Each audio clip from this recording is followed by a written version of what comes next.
तो ये कहानी एक ऐसे लड़के की है जिसके पास खास किस्म की पावर्स थी। इसका नाम डोंगसू था। वो अपना ही गाना कंपोज किया हुआ जो उसने खुद बनाया था गुनगुनाता हुआ बस स्टेशन पर जा रहा था। तभी कुछ लोग आते हैं और उसको उठाकर ले जाते हैं। ये दरअसल लोगों को अगवा करके उनके जिस्म के हिस्सों को बेचा करते थे। वो डोंगसू को उठाकर एक डॉक्टर के पास ले आए थे, जहाँ पर वो डॉक्टर सर्जन उसके जिस्म के सभी हिस्सों को निकाल लेता है। डोंगसू तकरीबन मर चुका था, मगर हैरानी वाली बात ये थी फिर भी वो ये सब करता हुआ डॉक्टर को देख रहा था। डॉक्टर ने उसकी दोनों आंखें निकाल कर ट्रे में रख दी थी और खुद फोन पर बात करने चला जाता है। उधर ही हम देख पाते हैं डोंगसू के जिस्म से कुछ अजीब से टेंटिकल्स बाहर आते हैं और उसका सारा जिस्म ठीक होने लगता है। डॉक्टर उसे देखकर बहुत ज्यादा डर गया था, क्योंकि डोंगसू ने खुद ही अपनी आंख को उठाकर लगा लिया था। जैसे ही वो अपनी दूसरी आंख को वहाँ पर ढूंढता है, डॉक्टर वहाँ पर गुंडों को बुला लेता है, जिससे अब डोंगसू वहाँ से भाग गया था। फिर कुछ दिन बाद उसी शहर में एक हादसा होता है। एक बहुत ही खूबसूरत औरत की मूर्ति को किसी ने सड़क के बीचों बीच लाकर रख दिया था। सब लोग उसकी तरफ देख रहे थे क्योंकि वो बहुत ज्यादा खूबसूरत थी। जैसे ही सब उसकी तस्वीरें लेने लगते हैं तो उस मूर्ति से खून टपक रहा था। यहाँ पर पता चलता है कि वो कोई मूर्ति नहीं थी, बल्कि जीता जागता एक इंसान था जिसको मूर्ति बना दिया गया था। आहिस्ता आहिस्ता ये खबर हर जगह पर फैल जाती है। वहाँ पर पुलिस भी आ गई थी। इंस्पेक्टर बहुत देर तक उसकी इन्वेस्टिगेशन करवाते हैं, जिसमें उन्हें पता चलता है कि उसमें पी और एल नाम के दो सिंबल्स हैं। वहीं पर हम डोंगसू को देखते हैं, जिसने अब अपनी एक आंख पर पट्टी बांध ली थी और अपनी दुख भरी जिंदगी जी रहा था। एक रात बैठा हुआ जब वो अपने ही बनाए हुए गाने की प्रैक्टिस कर रहा था तो अचानक से उसकी आंख में दर्द होने लगा था। जो आंख उसकी गायब थी उसको अचानक से एस्ट्रोलॉजी नजर आती है, जिसमें वो बिल्कुल वही लफ्ज देखता है जो उस मूर्ति के जिस्म पर बना हुआ था। उसको और भी बहुत सारी चीजें नजर आती हैं, जिससे ये पता चलता है कि डोंगसू की आंख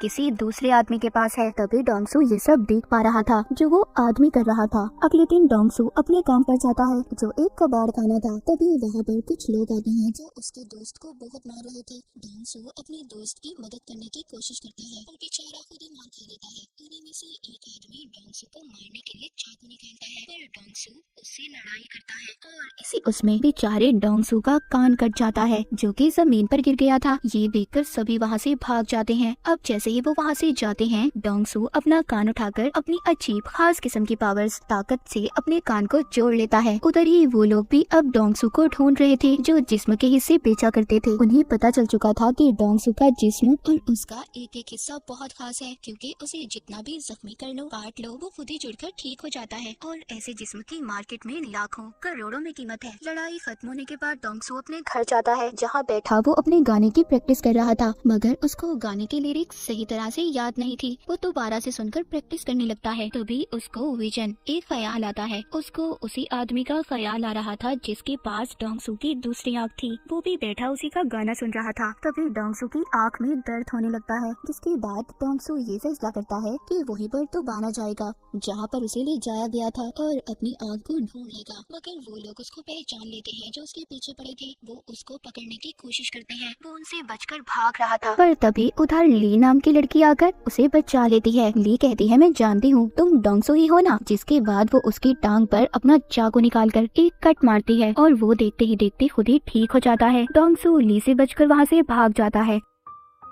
इसके बाद डोंगसू के ख्यालों में हमें एक किताब को दिखाया जाता है, जिसमें लोगों को मारकर उनका पुतला बनाने के बारे में सब कुछ लिखा हुआ था, जिससे ये बात तो साफ थी कि डोंगसू की आंख जिस इंसान के पास थी वो लोगों को मारकर उनका पुतला बनाकर उन्हें शहर में खड़ा कर देता था। फिर हम एक लड़की को देखते हैं जो डोंगसू का गाना सुनते अपने ऑफिस जा रही थी, क्योंकि वो गाना अब काफी ज्यादा वायरल हो चुका था। वो जाकर देखती है तो शहर में एक और पुतला खड़ा था जिसका अभी अभी खून किया गया था। ये सारी बातें अपने दोस्त को बताती है, जिसका नाम मिस्टर जिन था, पर वो आदतों से बिल्कुल भी अच्छा नहीं था, मगर ये लड़की उसको पसंद करती थी। ये लड़की मिस्टर जिन के सामने डोंगसू का गाना गुनगुनाती है। तभी उसकी आंखों में दर्द होने लगता है और उधर डोंगसू की आंखों में भी दर्द हो रहा था। अब ये बात तो यहीं पर क्लियर हो जाती है कि डोंगसू की दूसरी आंख जिस इंसान के पास थी वो मिस्टर जिन था और वही था जो शहर में सभी लोगों का कत्ल कर रहा था। और यहाँ पर ये भी पता चलता है कि डोंगसू की दोनों आंखें उसके गाने को पहचानती थी, इसलिए जब भी वो बचता था उसकी आंखें आपस में जुड़ने की कोशिश करती थी। तभी उसे दर्द होता था। एक दिन वो अपने ख्यालों में एक लफ्ज लिखा हुआ देखता है जो कॉप्स आर्ट था। वो जब उसको इंटरनेट पर सर्च करता है तो उसे पता चल गया था कि शहर में जितने भी कत्ल हो रहे हैं वो कातिल उनको मारकर स्टैचू मूर्ति में बदल देता है और वो कोई और नहीं बल्कि मिस्टर जिन है। अब इस बात को पता करने अगले दिन उस लड़की के पास जाता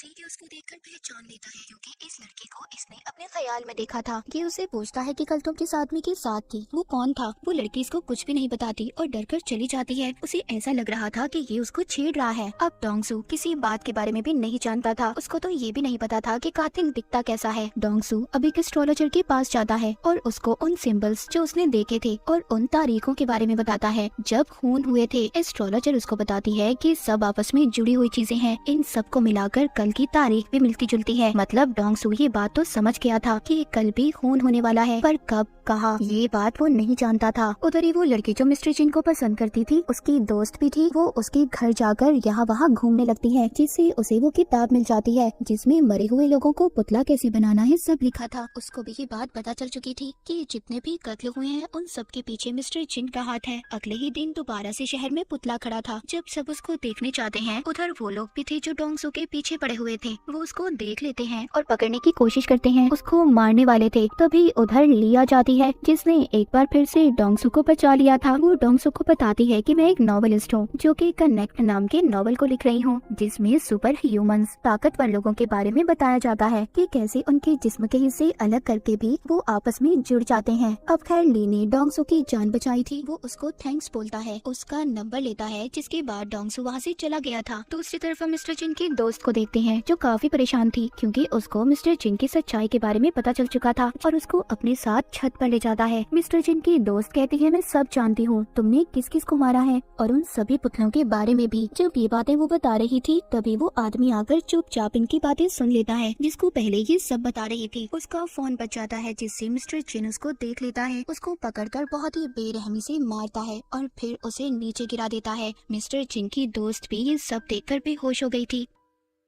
तभी उसका फोन बजता है, जिसमें उसने डोंगसू के गाने की रिंगटोन को सेट किया हुआ था। जब उसका गाना बजता है तो तभी डोंगसू की आंख में दर्द होता है और मिस्टर जिन की भी। इससे अब डोंगसू को ख्याल आता है और वो सब देख लेता है कि मिस्टर जिन ने दो लोगों को बहुत ही बेरहमी से मार दिया है। ये देखकर डोंगसू मिस्टर जिन के ऑफिस में आ गया था। वहाँ पर भी सबको कत्ल के बारे में पता चल चुका था। हर तरफ एक भगदड़ मच जाती है। वहाँ पर पुलिस भी आ चुकी थी। डोंगसू ने मिस्टर जिन का कोट देख लिया था, इसीलिए वो उसका पीछा करते बाथरूम तक जाता है, मगर उसने उसका चेहरा अभी भी नहीं देखा था। पुलिस आकर डोंगसू को पकड़ लेती है। उन्हें ऐसा लग रहा था कि डोंगसू ने ही कत्ल किया है। डोंगसू सबसे कहता है देखो मैंने कत्ल नहीं किया, कातिल तो बाथरूम में है। पर कोई भी डोंगसू की बातों पर यकीन नहीं करता। लेकिन ली उसको हम कैसे भूल सकते हैं, वो एक बार फिर आकर डोंगसू को बचा लेती है। उधर ही ऑफिस में मिस्टर जिन जो काफी परेशान था, क्योंकि वो सोच रहा था कि छत पर तो हम तीनों के सिवा कोई नहीं था। जब वो बैठा डोंगसू का गाना सुन रहा था तभी उसकी आंख में दर्द होता है। अब उसको समझ आ चुकी थी कि सारे फसाद की जड़ उसकी ही आंख है जो ट्रांसप्लांट की गई है, यानी कि जो उसने लगवाई थी। इसका मतलब ये था कि जिसके पास दूसरी आंख है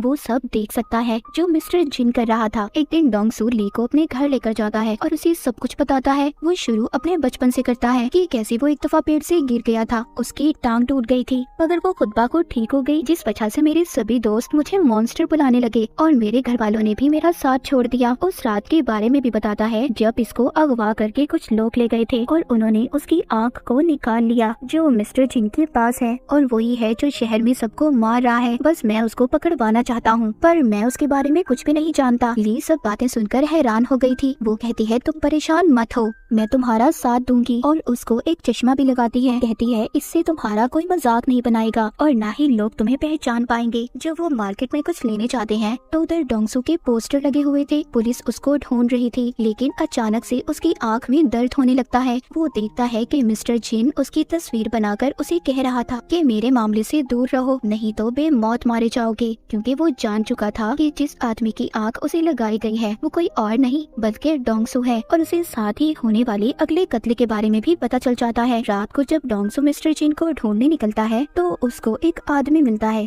जो उसका गाना गा रहा था। ये सुनकर उसकी आंख में दर्द होने लगता है। अगले ही पल उसको मिस्टर जिन नजर आता है। जैसे ही ये उसको पकड़ने के लिए उसका पीछा करता है, वहाँ पर पुलिस आ चुकी थी जो डोंगसू को पकड़ लेती है। अब डोंगसू बेचारा बहुत ही बुरी तरह फंस चुका था। अब ना तो वो बता सकता था कि उसको ख्याल आते हैं और सारे कत्ल के पीछे मिस्टर जिन का हाथ है। उसको जेल में बहुत मारा जाता है। डोंगसू कहता है मैं खूनी नहीं हूँ, बल्कि मैं खूनी को जानता हूँ। इंस्पेक्टर ये सुनकर उसको छत पर ले जाता है, जहाँ पर डोंगसू उसको सब बता देता है कि उसकी आंख मिस्टर जिन नाम के आदमी के पास है और वही सबका कातिल है। वो इंस्पेक्टर को अपना एक हाथ तोड़कर दिखाता है जो फिर खुद ही जुड़ गया था। इंस्पेक्टर ये सब देखकर हैरान था। डोंगसू जो मिस्टर जिन को पकड़ना चाहता था वो छत से कूद जाता है क्योंकि वो जानता था कि अगर उसे चोट भी आई या उसकी हड्डी भी टूटी तो वो कुछ देर बाद खुद ही ठीक हो जाएगी। उधर दूसरी तरफ मिस्टर जिन डॉक्टर सर्जन के पास जाता है जिसने इसे डोंगसू की आंख लगाई थी। यहाँ पर हमें कुछ पहले का सीन दिखाया जाता है जब मिस्टर जिन डॉक्टर के पास आया था और उससे कहा था कि उसे आंख की जरूरत है, इसीलिए डॉक्टर ने एक तजुर्बे की खातिर डोंगसू की आंख उसको लगा दी। और फिर मिस्टर जिन को जब ये पता चलता है तो वो अब डॉक्टर को भी मार देता है। जब वो लोग चेक करने आते हैं जो डोंगसू को पकड़ने के चक्कर में थे तो वो जब डॉक्टर को मरा हुआ देखते हैं उन्हें सब पता चल जाता है कि मिस्टर जिन ने डॉक्टर को मारा है। ली और डोंगसू दोनों डॉक्टर को ढूंढने की तलाश में थे।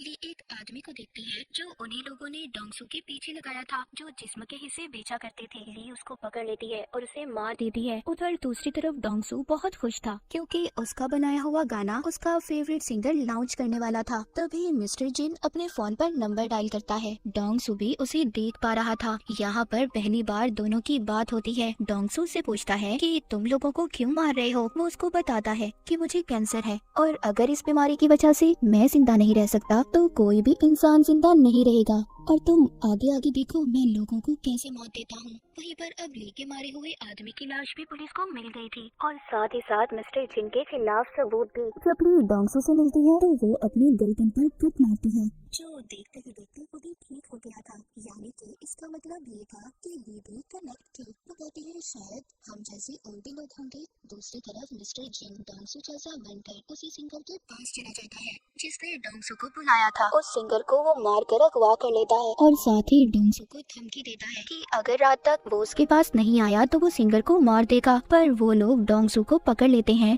जो उसके पीछे पड़े थे जो ऑर्गन्स यानी कि जिस्म के हिस्सों को बेचा करते थे। ली उसे कहती है तुम जाओ, इन्हें मैं संभाल लूंगी। ली उन गुंडों का मुकाबला करती है पर जब एक आदमी उसके चेहरे पर कट मारता है जो खुद ही ठीक होने लगता है। ये देख कर वो लोग बहुत खुश हो गए थे कि पहले तो सिर्फ वो डोंगसू ही था पर अब ये लड़के भी जिन्हें बेचकर ये बहुत सारे पैसे कमा सकते थे। लेकिन देखते ही देखते ली उन पर भारी पड़ रही थी और वहाँ से भाग जाती है। उधर पुलिस को भी मिस्टर जिन के खिलाफ सारे सबूत मिल चुके थे। उनको पता चल चुका था कि मिस्टर जिन डोंगसू बनकर घूम रहा है। डोंगसू भी उस जगह पर पहुँच गया था जहाँ पर मिस्टर जिन ने उसे बुलाया था। वो ये बात भी जानता था कि मिस्टर जिन को लड़ना नहीं आता, वो तो सिर्फ लोगों के डर का फायदा उठाकर उन्हें मारता है। तभी मिस्टर जिन आकर उधर गैस छोड़ देता है जिससे डोंगसू बेहोश हो गया था। वो उसको उठाकर अपने साथ ले जाता है। उधर ली भी एक मॉन्स्टर के पास गई थी और उसे कहती है कि तुम्हारे जागने का वक्त आ चुका है, जो कि डोंगसू और ली की तरह ही था। ये उसको अपने साथ ले जाती है। यहाँ मिस्टर जिन डोंगसू को उस जगह पर ले आया था जहाँ पर उसने सिंगर को